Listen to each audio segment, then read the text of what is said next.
तो फिल्म की शुरुआत 1993 में एक हॉस्पिटल को दिखाने से होती है, जहाँ पर एक लेडी डॉक्टर अपने एक मरीज जिसका नाम गैब्रियल था उसके बारे में बताते हुए रिकॉर्डिंग कर रही थी। वो बताती है कि मेरा वो मरीज बहुत अजीब है, बहुत तेजी से वो बढ़ रहा है, साथ ही उसके अंदर बहुत सारी ताकतें भी है। रिकॉर्डिंग अभी चल ही रही थी कि तभी डॉक्टर का साथी घबराया हुआ आया। बताता है कि गैब्रियल फिर से भागने की कोशिश कर रहा है, वो दरवाजे को जोर जोर से पीट रहा है। ये सुनकर डॉक्टर जल्दी से उसके साथ कमरे की तरफ भागती है, जहाँ हम हॉस्पिटल का अजीब नजारा देखते हैं। हर तरफ अफरा तफरी मची हुई थी, जैसे लोग किसी चीज से डरकर भाग रहे हों। अब एक गार्ड के साथ कुछ डॉक्टर्स गैब्रियल के कमरे में गए। गार्ड के पास बेहोश करने वाली गेंद थी, जिससे वो गैब्रियल को बेहोश करना चाहती थी, पर गैब्रियल उसके साथ साथ बाकी डॉक्टर्स पर भी हमला कर देता है। वो गार्ड की बाजू को पकड़ के बुरी तरह तोड़ देता है, जिससे उसकी हड्डी बाहर आ जाती है। फिर वो अपनी खतरनाक ताकतों से हॉस्पिटल की सारी लाइट्स को फोड़ देता है। इस बीच मौका पाकर डॉक्टर वो गन उठाती है और गैब्रियल को शूट कर देती है, जिससे वो बेहोश हो गया और ये लोग जल्दी से उसे ले जाकर कुर्सी से बांध देते हैं। फिर जैसे गैब्रियल को होश आई, वो डॉक्टर और उसके साथी को सामने खड़ा हुआ पाता है। उसे इन्होंने काफी दूर रखा हुआ था, क्योंकि वो खतरनाक होने के साथ साथ बदसूरत भी था। यहाँ डॉक्टर उसे ऐसी डांटने लगती है जैसे वो कोई बच्चा हो। कहती है तुम बहुत बुरे हो, और गैब्रियल भी बच्चों की तरह चिढ़ने लगता है। उसे गुस्सा आने लगा, जिसके साथ ही रेडियो में से डरावनी सी शैतानी आवाज आने लगी, जो और किसी की नहीं बल्कि गैब्रियल की ही थी। वो इनको धमकी दे रहा था, कहता है कि मैं किसी को भी नहीं छोड़ूंगा, तुम सबको मार डालूंगा। ये देखकर डॉक्टर का साथी काफी हैरान रह गया। कहता है कि ये कैसे हो सकता है, ओह माय गॉड, ये बोल भी पा रहा है और इसने रेडियो को कंट्रोल करके उसके जरिए हमसे बात की। तब डॉक्टर उसे बताती है कि हाँ, गैब्रियल के पास ऐसी ताकतें हैं जिनकी मदद से वो बहुत कुछ अजीब चीजें कर सकता है। अब डॉक्टर और उसका साथी दूसरे कमरे में जाते हैं, जहाँ इनकी हॉस्पिटल स्टाफ की लाशें ही लाशें बिखरी पड़ी थी। ये देखकर दोनों काफी परेशान हो गए और अब यहाँ डॉक्टर कहती है कि टाइम आ गया है इस मुसीबत को जड़ से खत्म करने का। अब सीन शिफ्ट होकर आता है एक कपल पर, जिनमें वाइफ का नाम मेडिसन होता है। यहाँ हमें पता चला कि पिछले कई दिनों से इन दोनों के बीच के ताल्लुक खास अच्छे नहीं है, क्योंकि उनकी शादी को काफी साल हो गई थी, लेकिन मेडिसन का बच्चा नहीं हो रहा था। हर बार जब भी वो माँ बनने वाली होती थी, उसका बच्चा पेट में ही मर जाता था, जिस वजह से वो इतनी परेशान रहने लगी कि उसकी तबीयत में चिड़चिड़ापन आ गया। उसके हस्बैंड का गुस्सा भी तेज था। यही वजह है कि इनके झगड़े होती रहती थी। आज भी ये दोनों हस्बैंड वाइफ इसी बात को लेकर बहस कर रही थी, जहाँ मेडिसन के हस्बैंड को गुस्सा आ गया और वो उसे जोर से धक्का मारता है, जिससे वो दीवार से जाकर टकरा गई और उसके सर पर चोट लगने से खून निकलना शुरू हो गया। ये देखकर उसका हस्बैंड घबरा गया और जल्दी से मेडिकल किट लेने के लिए कमरे से बाहर भाग जाता है, ताकि उसकी मरहम पट्टी कर सके। लेकिन मेडिसन ये देखकर जल्दी से कमरे का दरवाजा बंद कर देती है और खुद को अंदर ही लॉक कर लेती है। असल में मेडिसन अपने हस्बैंड से तंग भी आ गई थी, क्योंकि वो एक जालिम हस्बैंड था, अक्सर छोटी मोटी बातों पर उसे मारने लगता था। फिर वो दरवाजे पर आकर मेडिसन को दरवाजा खोलने का कहता है, पर वो काफी कहने के बाद भी दरवाजा नहीं खोलती, इसलिए उसके हस्बैंड को रात कमरे से बाहर ही गुजारनी पड़ती है। वो जब सोफे पर सो रहा था तो उसे ऐसा महसूस होता है जैसे किचन में कोई मौजूद है। वो जब चेक करने गया तो हैरत, वहाँ मिक्सर मशीन चली हुई थी, फ्रिज भी खुला हुआ था और टीवी भी ऑन था, लेकिन वहाँ कोई था नहीं। उसका हस्बैंड अब ये सब देख ही रहा था कि तभी उसके पीछे से कोई काली रंग का साया आकर खड़ा हो जाता है और उस पर हमला कर देता है। उसे पकड़कर दीवार पर उसका सर देकर मारता है, जिसके साथ ही एकदम से मेडिसन की आंख खुल जाती है और यहाँ हम समझ पाए कि हमला जो भी हुआ वो मेडिसन का सपना था। वो काफी घबराई हुई थी, उसे अपने हस्बैंड की फिक्र होने लगी, इसलिए वो जल्दी से कमरे का दरवाजा खोलकर बाहर आती है अपने हस्बैंड को देखने के लिए। पर सामने जो उसने देखा, उसे देखकर तो उसके होश उड़ गए, क्योंकि वहाँ उसके हस्बैंड की लाश पड़ी हुई थी, वो भी बहुत बुरी हालत में। उस काले साई ने उसे मारकर पूरे जिस्म की हड्डियों को तोड़ मरोड़ कर उसे यहाँ फेंका हुआ था। हर तरफ खून ही खून बिखरा पड़ा था, जिससे मेडिसन की हालत और खराब हो जाती है। वो अपने हस्बैंड की लाश को देख ही रही थी कि तभी पीछे से वो एक काले रंग का साया निकलकर बाहर आ जाता है और अब वो मेडिसन की तरफ बढ़ने लगा। उस पर हमला करने के लिए वो काफी डर गई, जल्दी से भागने लगती है। इससे पहले कि वो मेडिसन पर हमला करता, वो अपने कमरे में आकर फौरन दरवाजा बंद कर देती है। जोर से दरवाजे पर हाथ रख के खड़ी हो जाती है। तब वो काला साया वहाँ आकर दरवाजा तोड़ने की कोशिश करने लगा। मेडिसन दरवाजे को रोकने की कोशिश करती है, लेकिन वो साया दरवाजा तोड़ ही देता है। अब झटके से मेडिसन दरवाजे के साथ दूर जाके गिरी और वहीं पर बेहोश हो जाती है। अब अगले सीन में मेडिसन को हॉस्पिटल में होश आती है। उसने जब आंखें खोली तो सामने उसकी बहन बैठी थी, जो पहले तो मेडिसन का हाल पूछती है कि तुम ठीक हो, फिर उसे बताती है कि दो बुरी खबरें हैं। मुझे बड़े अफसोस के साथ कहना पड़ रहा है कि इस हादसे की वजह से तुम्हारे पेट में पल रहा बच्चा मारा गया, और दूसरी बुरी खबर कि तुम्हारा हस्बैंड भी बच नहीं पाया, उसकी भी बहुत दर्दनाक मौत हो गई है। अभी मेडिसिन के लिए बहुत दुख की बातें थी, इसीलिए वो रोने लगती है। उसे काफी गहरा सदमा लगता है। इसलिए जब डिटेक्टिव यानी पुलिस ऑफिसर यहाँ उसे पूछताछ करने आते हैं तो उनके सवालों का भी मेडिसिन जवाब नहीं दे पाती। इसीलिए डिटेक्टिव लैब इंचार्ज के पास जाता है सवालों का जवाब पाने के लिए, जो उसके हस्बैंड की लाश को चेक कर रही थी। तब वो बताती है कि उसके हस्बैंड की लाश पर से उंगलियों के निशान मिले हैं, जो और किसी के नहीं बल्कि मेडिसिन के लग रहे हैं। और ये मुमकिन हो सकता है कि अपने हस्बैंड को मेडिसिन नहीं मारा हो, क्योंकि वो उस पर बहुत जुल्म किया करता था। खैर इसके बाद मेडिसिन की बहन उसे उसके घर छोड़ाती है। रात को जब वो अपने कमरे की खिड़की के पास खड़ी थी तो उसे बाहर की लाइट्स अजीब तरह से जलती बुझती नजर आती है, जो देखकर मेडिसिन काफी घबरा गई। और फिर तभी वो वहाँ उस काले साय को देख लेती है, जिससे वो इतना डर गई कि फौरन भागी और अपने घर के सारे दरवाजे और खिड़कियां बंद करने लगती है। जिसके बाद सारी लाइट्स भी ऑफ कर दी। लेकिन तभी वो ये देखकर काफी चौंक गई कि एक दरवाजा अपने आप ही खुल गया। वो डर गई, जल्दी से भागकर अपने कमरे में आकर दरवाजे को लॉक कर लेती है। अब ये रात ऐसे गुजर गई, कुछ भी नहीं हुआ। तो अगले दिन मेडिसिन जब जागी तो उसे बचने का एक आइडिया आया। वो ड्रिल मशीन लेती है और अपने काम पर लग गई, यानी वो हर दरवाजे पर डोर लॉक्स लगाने लगती है। अगले दिन मेडिसिन की बहन उससे मिलने आई। यहाँ हमें पता चला कि वो दोनों सगी बहनें नहीं है, उनका खून का रिश्ता नहीं है, बल्कि जब मेडिसिन 8 साल की थी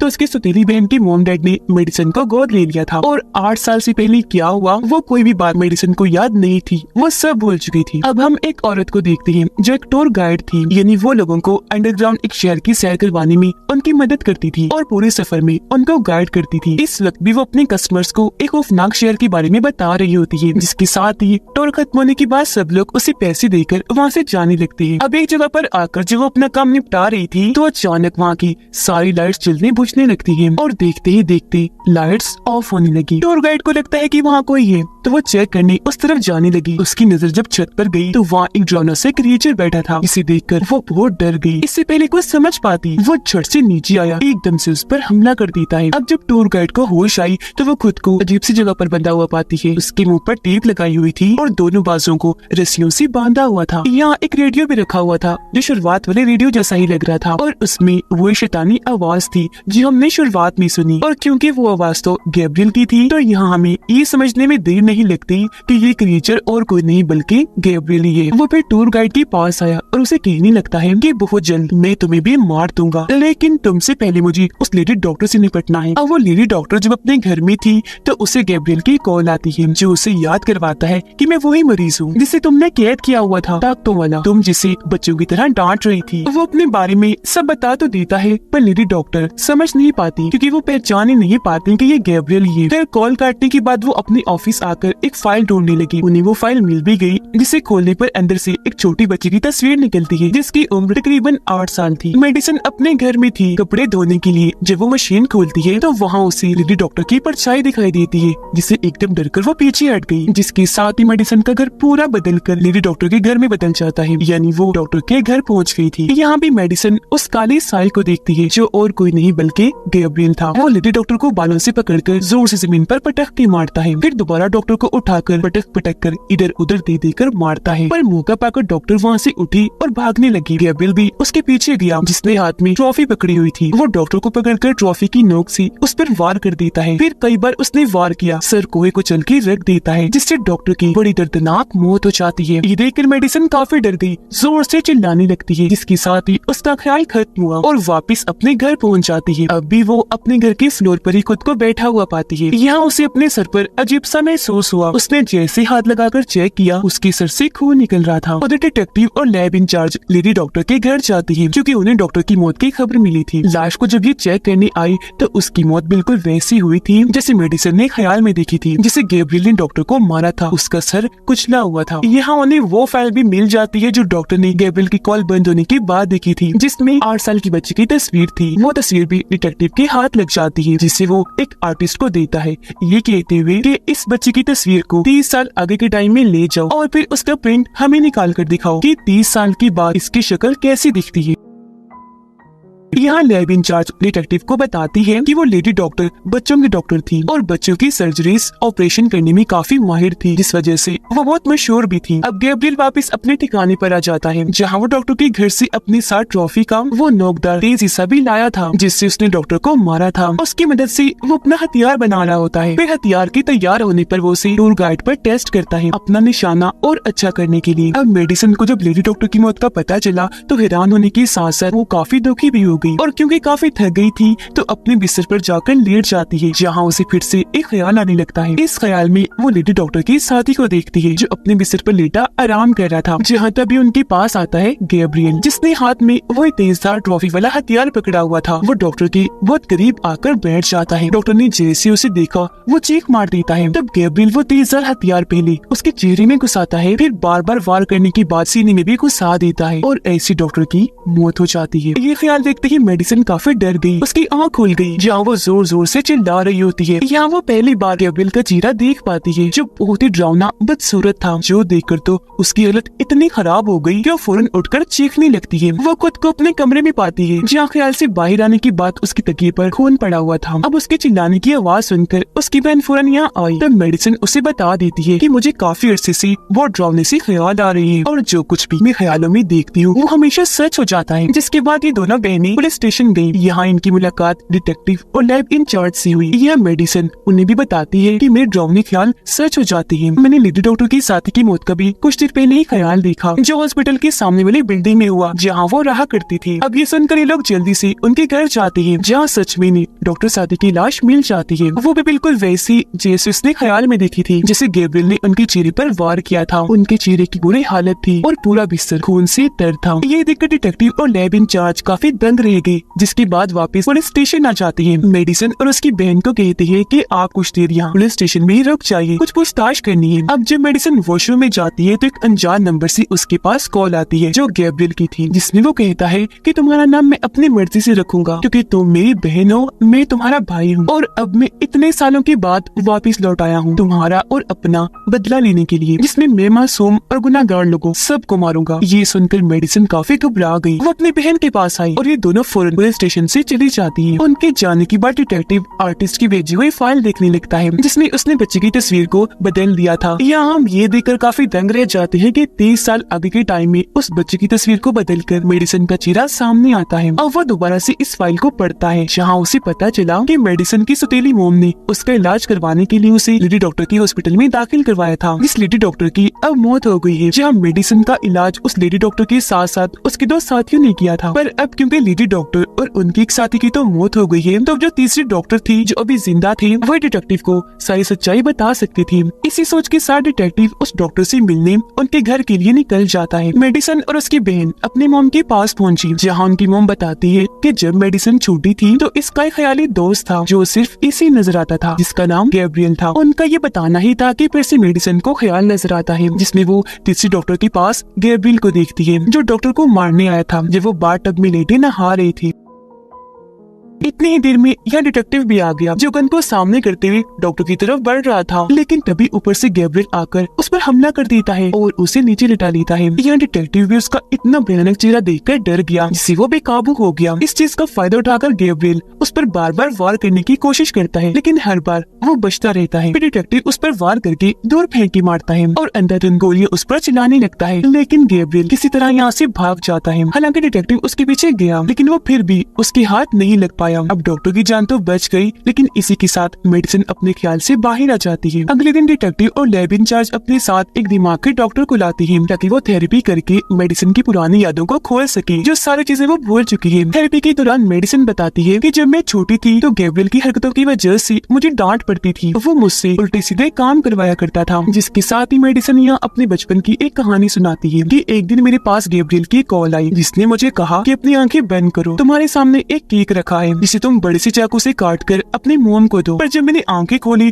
तो मेरे सामने कोई केक वेक नहीं था, बल्कि मेरे सामने मेरी मोम का पेट था। और गैब्रियल मुझे कह रहा था कि तुम अपनी मोम का पेट काट दो ताकि तुम्हारी मोम के पेट में जो बच्चा है वो मर जाए। तभी मेरी मोम की आंख खुल गई और जब उन्होंने मुझे ऐसे देखा तो वो चीखने लगती है। अब प्रेजेंट टाइम इन्हीं मौजूदा वक्त में मेडिसिन जब ये बातें बता रही होती है वो भी चिल्ला रही थी। और वो टूर गाइड जिसे गैब्रियल ने पकड़ा हुआ था वो किसी तरह खुद को उसकी कैद से आजाद कर लेती है और वहाँ से भागी बाहर निकलने का रास्ता ढूंढ रही होती है। लेकिन तभी उसका पैर फ्लोर पर अटक गया और वो नीचे की तरफ जाने लगी। अब जहाँ मेडिसिन और बाकी लोग बैठे थे वहाँ के ऊपर का फ्लोर टूटता है और टूर गाइड वहाँ से नीचे आगे गिरती है, जिससे हम समझ पाते हैं कि गैब्रियल ने टूर गाइड को मेडिसिन के ऊपर वाले फ्लोर पर कैद किया हुआ था। थोड़ी ही देर में यहाँ पुलिस आई छानबीन करने, जो मेडिसिन को गिरफ्तार कर लेती है क्योंकि उन्हें ऊपर वाले फ्लोर से गैब्रियल के कपड़े और हथियार वगैरह मिले थे, जिससे सबको यही लगता है कि गैब्रियल मेडिसिन ही है और कोई गैब्रियल नहीं है इसके अलावा। और मेडिसिन ही है जो बचपन से दो पर्सनैलिटीज के साथ अपनी जिंदगी गुजार रही है। एक तो है मेडिसिन की जबकि दूसरी अपने ख्याली दोस्त गैब्रियल की। पर यहाँ डिटेक्टिव इस बात से इत्तेफाक नहीं करता, वो सोच में गुम था क्योंकि इसने तीसरे डॉक्टर के घर पर मेडिसिन के अलावा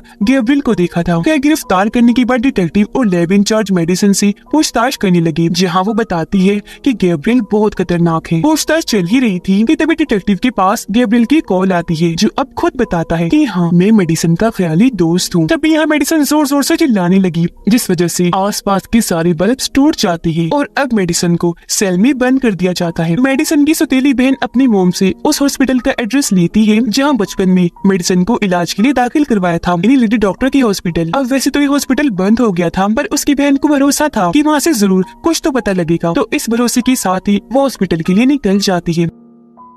हॉस्पिटल आने पर वो वहाँ चेक करने लगी, जहाँ उसे मेडिसिन से जुड़ी कुछ रिकॉर्डिंग्स मिलती हैं, जिन्हें वो अपने साथ घर ले आती है। उन रिकॉर्डिंग्स को चेक करने पर उसकी बहन को पता चला कि मेडिसिन की असली मोम और कोई नहीं बल्कि टूर गाइड है। जी हाँ, जो फ्लोर पर से गिरने की वजह से जख्मी थी और अब उन्हें हॉस्पिटल में दाखिल किया हुआ था। आगे रिकॉर्डिंग चेक करने पर वो देखती है कि मेडिसिन की पिछली साइड से एक अजीब सा क्रिएचर जुड़ा हुआ था। तब यहाँ रिकॉर्डिंग में लेडी डॉक्टर बताती है कि मेडिसिन जो अपने मोम के पेट में थी तो हमने देख लिया था कि उसका जुड़वा भाई भी है, लेकिन यहाँ एक मुसीबत थी कि वो मेडिसिन के साथ जुड़ा हुआ था। अब उसका जुड़वा भाई और कोई नहीं बल्कि गैब्रियल ही था। वो बताती है कि जब मेडिसिन पैदा हुई थी तो हमने उन दोनों को ऑपरेशन करके अलग अलग करना चाहा, जिससे मेडिसिन तो आराम से अलग हो गई, नॉर्मल थी, लेकिन उसका भाई नहीं हुआ। वो ऐसे क्रिएचर की तरह अजीब सा पैदा हुआ और उसके साथ ही आधा जुड़ा रहा। और क्योंकि दोनों का दिमाग और रीढ़ की हड्डी एक ही थी, इसलिए हमने गैब्रियल को मेडिसिन के अंदर से सारा नहीं निकाला, बल्कि जितना निकाल सकते थे बस उतना ही निकाला, बाकी अंदर रहने दिया, क्योंकि ऐसी मेडिसिन की जान को खतरा हो सकता था। और उसके दिमाग का ऑपरेशन करके बंद कर दिया, जिससे गैब्रियल आधा उसके अंदर ही रह गया। यहाँ डॉक्टर ये भी बताती है कि गैब्रियल खास किस्म का बच्चा था, उसके पास अनोखी ताकतें थीं। वो आसपास की सिग्नल्स और वेव्स लहरों को कंट्रोल कर सकता था। तभी उसने रेडियो की सिग्नल्स को कंट्रोल करके शुरुआत में कहा था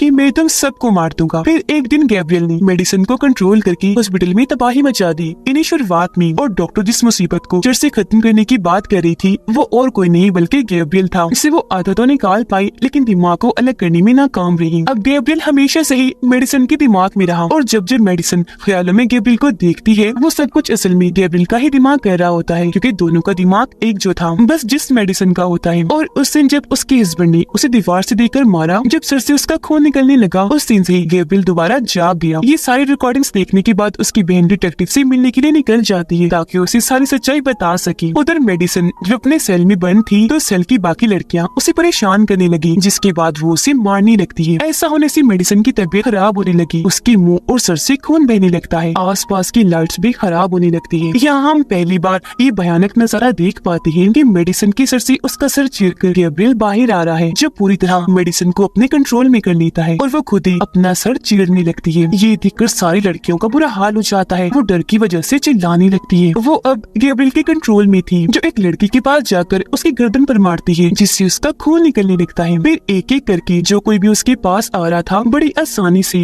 वो सबको उठा कर फेंक कर मार रही थी। एक की वो बाजू तोड़ देती है तो एक के पेट में अपना हाथ घुसाकर आर पार कर देती है, फिर उठाकर उसे दूर फेंक के मारती है। फिर एक लड़की को गिराकर उसके सर पर अपना पैर रख के कुचल देती है। घूमकर एक के पास आई और उसे नीचे गिराकर उसकी गर्दन मरोड़कर मार देती है और ऐसे उसने सबको एक एक करके बुरी तरह मौत के घाट उतार दिया। जिसके बाद मेडिसन यानी गैब्रियल वहाँ से बाहर निकलकर यानी खुद को आजाद करके अपने कपड़े और हथियार लेकर यहाँ से निकल जाता है। मेडिसन की बहन डिटेक्टिव को कॉल करके सब कुछ बता देती है, लेकिन डिटेक्टिव को कुछ भी समझ नहीं आता कि आखिर वो क्या कहना चाह रही है। अब डिटेक्टिव और लैब इंचार्ज फौरन सेल में गई, जहाँ उनका भी सामना गैब्रियल से हो जाता है, जो उन दोनों पर भी हमला कर देता है। वो दूर ही थे, घुमाकर उन पर वो कुर्सी फेंक के मारता है, जिससे वो दोनों काफी जख्मी हो गई और गैब्रियल यहाँ से भाग निकलता है। इतने ही देर में ये मेडिसन की बहन भी आ गई। तब लैब इंचार्ज उन्हें फौरन उस हॉस्पिटल में जाने के लिए कहती है जहाँ टूर गाइड यानी मेडिसन की मॉम दाखिल थी, क्योंकि गैब्रियल का अगला टारगेट वही थी। वो जब हॉस्पिटल पहुंची तो वहाँ गैब्रियल उसकी बहन को भी जख्मी कर देता है, साथ ही एक गार्ड के सीने पर वार करके उसे भी मार देता है और अब वो मेडिसन की मॉम के कमरे में चला जाता है। यहाँ मेडिसन की मॉम उसे माफी मांगती है कि प्लीज मुझे माफ कर दो, मैं अपनी गलती मानती हूँ। हाँ, मुझे तुम्हें अलग करना नहीं चाहिए था, क्योंकि तुम भी मेरे बेटे ही थे, मुझे तुमसे भी प्यार करना चाहिए था, लेकिन अब प्लीज मेरी गलती को माफ कर दो। वो अपनी मॉम की बातें गौर से सुन रहा था और उनकी बात मानकर हथियार नीचे कर लेता है। उनकी बात यह बनने ही वाली थी कि तभी यहाँ डिटेक्टिव आकर उसे शूट करने लगता है, पर मेडिसन की बहन डिटेक्टिव को ऐसा करने से मना करने लगती है। इससे गैब्रियल भड़क गया और डिटेक्टिव पर दूर से वो तेजधार हथियार फेंक के मारता है, जो सीधा डिटेक्टिव के सीने में लगा और उसकी वहीं मौत हो गई। अब ये सब कुछ मेडिसन दूसरी साइड से देख तो पा रही थी, पर उसे बचाने के लिए कुछ कर नहीं सकती थी, क्योंकि उसे तो गैब्रियल ने कंट्रोल किया हुआ था। जिसके बाद मेडिसन की बहन गन उठाकर उसे गैब्रियल की तरफ कर देती है और कहने लगी कि निकलो इसके अंदर से, ये मेरी बहन है। जो सुनकर गैब्रियल को गुस्सा आ गया, कहता है कि नहीं, ये तुम्हारी बहन नहीं है, जो कहकर वो बेड को उठाकर उसकी तरफ फेंकता है और यहाँ मेडिसन की बहन उस बेड के नीचे दब जाती है। फिर वो उसके पास आकर कहने लगा कि मैं बचपन से ही तुम्हें मारना चाहता था, पर हर बार तुम बचती रही। यहाँ उसकी बहन मेडिसन को आवाज लगाकर उसे मदद मांगती है और मेडिसन को गैब्रियल के खिलाफ भड़काने लगी, ताकि वो गैब्रियल पर काबू पा सके। कहती है कि गैब्रियल ही वो है जिसकी वजह से तुम माँ नहीं बन पा रही, जब भी तुम माँ बनने वाली होती हो ये तुम्हारे बच्चे को पेट में ही मार देता है। ये सुनकर मेडिसन को काफी गुस्सा आने लगा और अब वो गैब्रियल पर काबू पाने की कोशिश करने लगती है। इसके बाद हम देखते हैं कि गैब्रियल ने मेडिसन की बहन को